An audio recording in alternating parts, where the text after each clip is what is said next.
Hello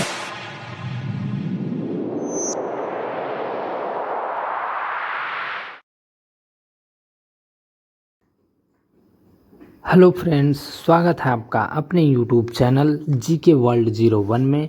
इस video में हम पढ़ेंगे वैदिक संस्कृति से 20 मोस्ट इम्पॉर्टेंट क्वेश्चंस पार्ट 1। इसमें 20 बहुत ही इम्पॉर्टेंट बार बार रिपीटेड क्वेश्चंस हम करेंगे जो कि परीक्षा की दृष्टि से बहुत ही इम्पॉर्टेंट होंगे। तो चलिए शुरू करते हैं क्वेश्चन नंबर 1 से। क्वेश्चन नंबर 1, पूर्व वैदिक या ऋग वैदिक संस्कृति का काल किसे माना जाता है?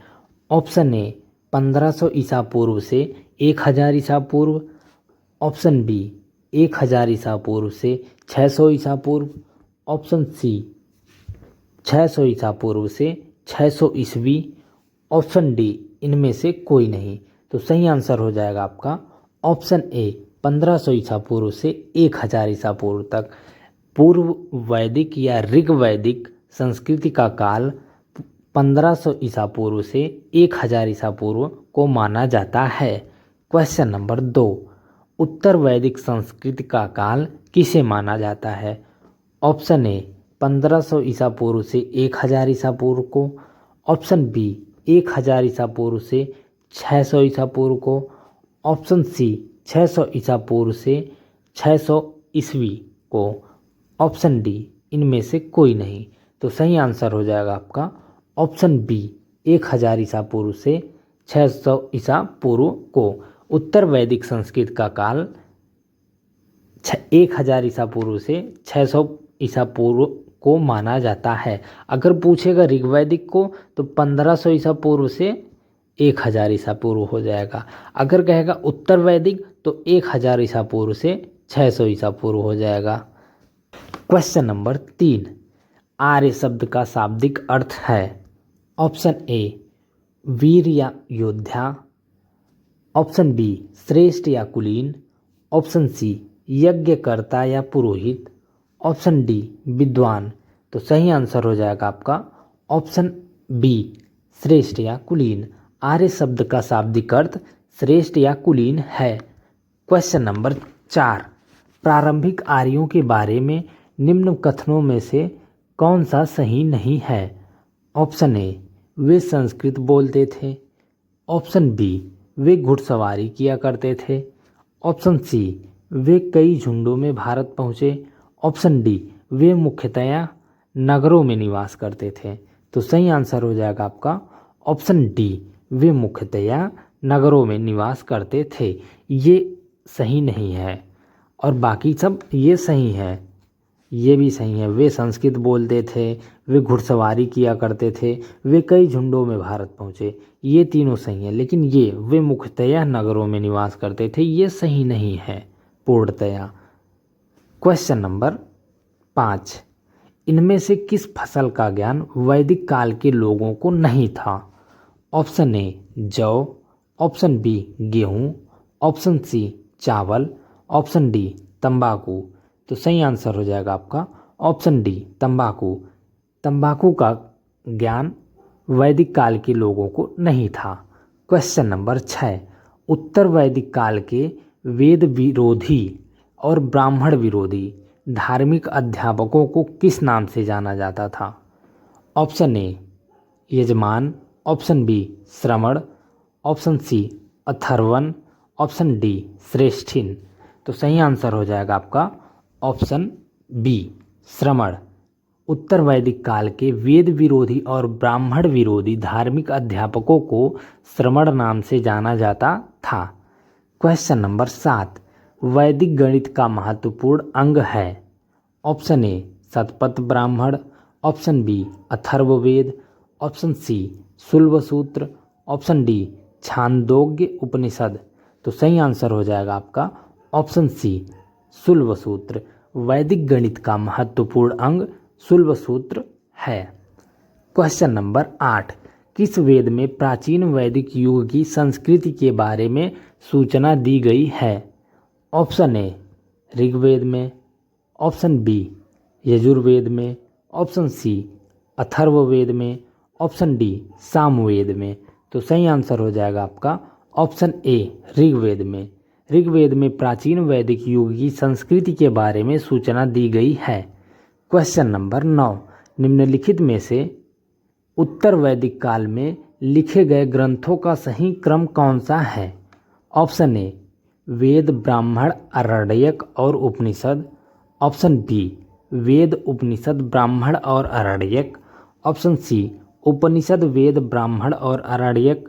ऑप्शन डी वेद, आरण्यक, ब्राह्मण और उपनिषद। तो सही आंसर हो जाएगा आपका ऑप्शन ए वेद, ब्राह्मण, आरण्यक और उपनिषद।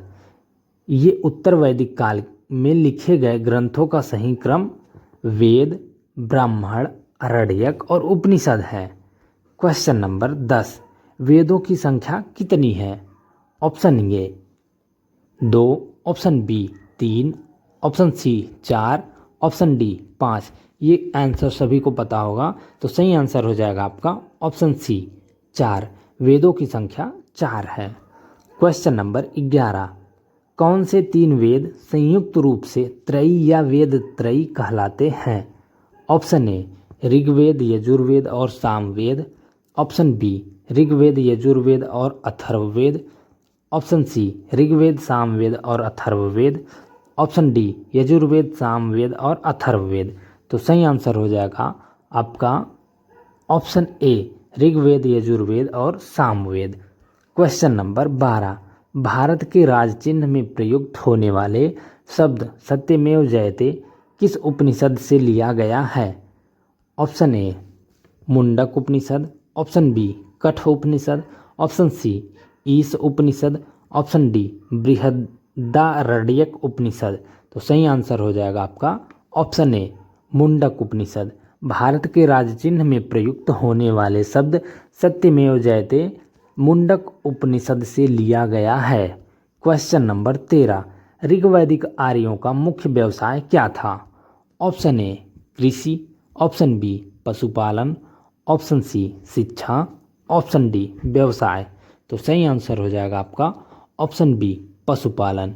ऋग्वैदिक आर्यों का मुख्य व्यवसाय पशुपालन था। क्वेश्चन नंबर 14, भारतीय संगीत का आदि ग्रंथ कहा जाता है? ऑप्शन ए ऋग्वेद को।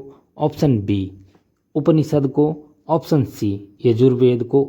ऑप्शन डी सामवेद को। तो सही आंसर हो जाएगा आपका ऑप्शन डी सामवेद को। भारतीय संगीत का आदि ग्रंथ सामवेद को कहा जाता है। क्वेश्चन नंबर 15, प्रथम विधि निर्माता कौन है? Option A Manu. Option B Chanakya. Option C Chandragupta. Option D Seleucus. तो सही आंसर हो जाएगा आपका ऑप्शन ए मनु। प्रथम विधि निर्माता मनु है। क्वेश्चन नंबर 16, कृष्ण भक्ति का प्रथम और प्रधान ग्रंथ है? Option A Mahabharata. Option B Shrimad Bhagavad Gita. Option C Gita Govinda. Option D इनमें से कोई नहीं।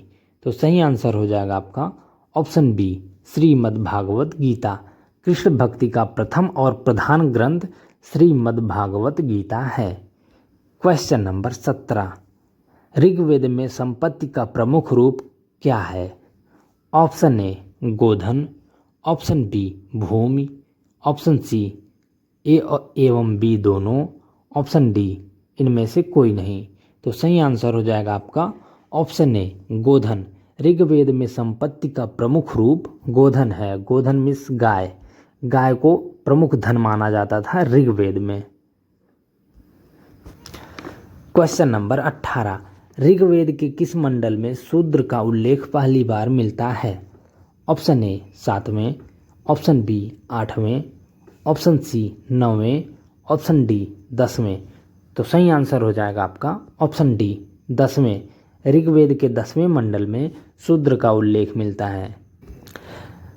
केवल शूद्र ही नहीं, ऋग्वेद के 10वें मंडल में पुरुषों के वर्ण विभाजन जैसे ब्राह्मण, क्षत्रिय, वैश्य एवं शूद्र, तो इसमें चारों वर्णों का उल्लेख मिलता है। तो शूद्र पूछ लिया तो वो भी 10वें मंडल में ही आएगा।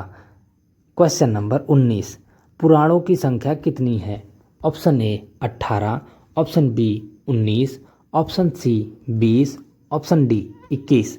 तो सही आंसर हो जाएगा आपका ऑप्शन ए 18। पुराणों की संख्या 18 है। क्वेश्चन नंबर 20, वैदिक धर्म का मुख्य लक्षण इनमें से किसकी उपासना है था? ऑप्शन ए प्रकृति की उपासना, ऑप्शन बी पशुपति की उपासना, ऑप्शन सी देवी माता की उपासना, ऑप्शन डी त्रिमूर्ति की उपासना। तो सही आंसर हो जाएगा आपका ऑप्शन ए प्रकृति की उपासना। वैदिक धर्म का मुख्य लक्षण इनमें से किसकी उपासना का था? प्रकृति की उपासना का था। वैदिक धर्म का मुख्य लक्षण प्रकृति की उपासना।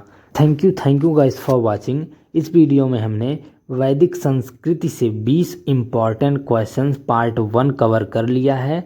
इसके नेक्स्ट पार्ट में हम पार्ट 2 कवर करेंगे, जिसमें भी 20 ही इम्पॉर्टेंट, बहुत ही इम्पॉर्टेंट क्वेश्चन रहेंगे। तो वीडियो में कंटिन्यूअस बने रहिएगा। Thank you so much for watching.